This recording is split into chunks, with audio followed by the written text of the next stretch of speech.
కాకినాడ రంగరాయ వైద్య కళాశాలకు చెందిన గ్రౌండ్ కు రాజకీయ గ్రహణం పట్టుకుంది. గత వారం రోజులుగా ఆర్ఎంసీ గ్రౌండ్ కు తాళం వేసి ఎవరికి వినియోగంలో లేకుండా చేసిన ఘనత ఇక్కడి అధికార యంత్రాంగానికి దక్కింది. జనసేన కార్యకర్తలు వాలీబాల్ ఆడుకునేందుకు ఈ గ్రౌండ్ ను వినియోగించుకుంటున్నారు. దీనికి మెడికోలు అభ్యంతరం తెలపడంతో రేగిన గాలివాన ఆర్ఎంసీ ప్రొఫెసర్ డాక్టర్ ఉమామహేశ్వరరావుపై కాకినాడ రూరల్ ఎమ్మెల్యే పంతం నానాజీ దాడికి దిగేలా చేసింది. ఆ తర్వాత జరిగిన పరిణామాలతో ఎమ్మెల్యే పంతం నానాజీ క్షమాపణ చెప్పినప్పటికీ వ్యవహారాన్ని చక్కదిద్దేందుకు ఏకంగా రంగరాయ మెడికల్ కాలేజ్ గ్రౌండ్కే మూతపడేలా చేశారు. దీనిపై మరింత సమాచారం మా ప్రతినిధి దురాని అందిస్తారు. రంగరాయ మెడికల్ కాలేజ్ చెందిన గ్రౌండ్లో ఉన్నాం. ఈ గ్రౌండ్లో అనేక క్రీడలు జరుగుతూ ఉంటాయి. నిత్యం ఉదయం పూట అయితే వాకర్స్ నడుస్తూ ఉంటారు. మెడికోస్ పక్కనే ఉన్న మెడికల్ హాస్టల్ ఉంది. అందులో మెడికోస్ నిత్యం ఇక్కడ పలు రకాల ఆటలు ఆడుకుని ఉంటారు. అయితే సరికొత్తగా ఇక్కడ రాజకీయ క్రీడ చోటు చేసుకోవడంతో, అంటే ఇక్కడ రూరల్ ఎమ్మెల్యే పంతం నానాజీ అన్యాయాలు చేసిన క్రీడ ఒక్కసారిగా వివాదం తీసుకొచ్చి ఈ మొత్తం ఈ గ్రౌండ్కే తాళం పడేలా చేసింది. ఇక్కడ ప్రస్తుతానికైతే గేటుకు తాళాలేసి ఎవరిని సంచరినివ్వడం లేదు, ఎవరిని రానివ్వడం లేదు.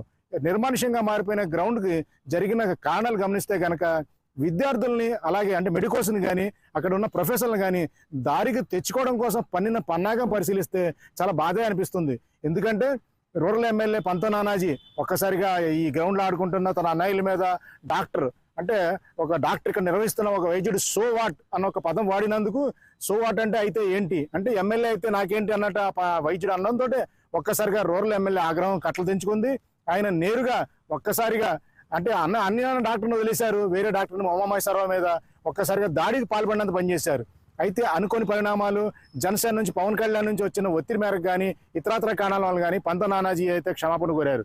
బహిరంగంగానే క్షమాపణ కోరిన ఈ దళిత సంఘాలు కానీ మెడికోస్ అంటే జూనియర్ డాక్టర్లు కానీ ఐఎంఏ కానీ అంటే ఇండియన్ మెడికల్ అసోసియేషన్ కానీ ఈ వివాదాన్ని సద్దుమణగదలుచుకోలేదు. ఎందుకంటే తమ గ్రౌండ్లోకి వచ్చి తమ పిల్లలు ఆడుకునే గ్రౌండ్లో ఈ విధంగా చేయడం ఏంటని ఐఎంఏ కానీ మెడికోస్ కానీ పట్టుబడితే ఈ వివాదాన్ని ఎలా సద్దుమణచాలా అని చెప్పేసి అధికార యంత్రాంగం ఆలోచించింది.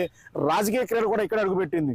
అందులో భాగంగా మెడికోస్కి ఏకంగా ఈ గ్రౌండ్ దూరం చేస్తే అప్పుడు దారిలోకి వస్తారన్న భావనలో అధికారులు ఉన్నట్టున్నారు.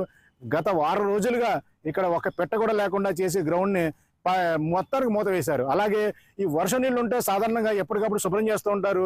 దానికి కూడా ఏమి చేయకపోవడంతో గ్రౌండ్ అంతా వాటర్ నిండిపోయి బయటికి వెళ్ళే దారి లేదు.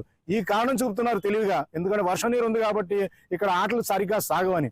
అయితే ఉదయం పూట వచ్చే వాకర్స్ గతి ఏంటి, ఈ రోజు నడిచేవారు ఈ గ్రౌండ్లో ఈ పరిణామాలన్నీ పరికిస్తే రాజకీయ క్రీడ ఎంత బలంగా ఉంది. రాజకీయ నాయకులు తలుచుకుంటే ఏమైనా చేయగలరు. చక్కగా విద్యాబుద్ధులు నేర్పించే మెడికోస్ ఇక్కడ చక్కగా వైద్యం భవిష్యత్తు తరాలకి వైద్యులుగా రావాల్సిన వాళ్ళు ఈ రాజకీయ క్రీడలో పడి తమ భవిష్యత్తు ఎక్కడ నాశనం చేసుకుంటారని వారి తల్లిదండ్రులు కూడా వాళ్ళందరినీ సర్దుమనిచే ప్రయత్నం చేస్తున్నారు. ఇవన్నీ గమనిస్తే కనుక దాడి చేయడమే కాదు, దాడి చేశాక వ్యవహారాన్ని సర్దుమనచడం కూడా మాకు తెలుసు అన్నట్టుగా రాజకీయ నాయకులు అధికారులతో కలిసి ప్రవర్తిస్తున్న తీరు మాత్రం చాలా శోచనీయంగానే చెప్పుకోవాలి. వీడి జర్నలిస్ట్ చిన్నీతో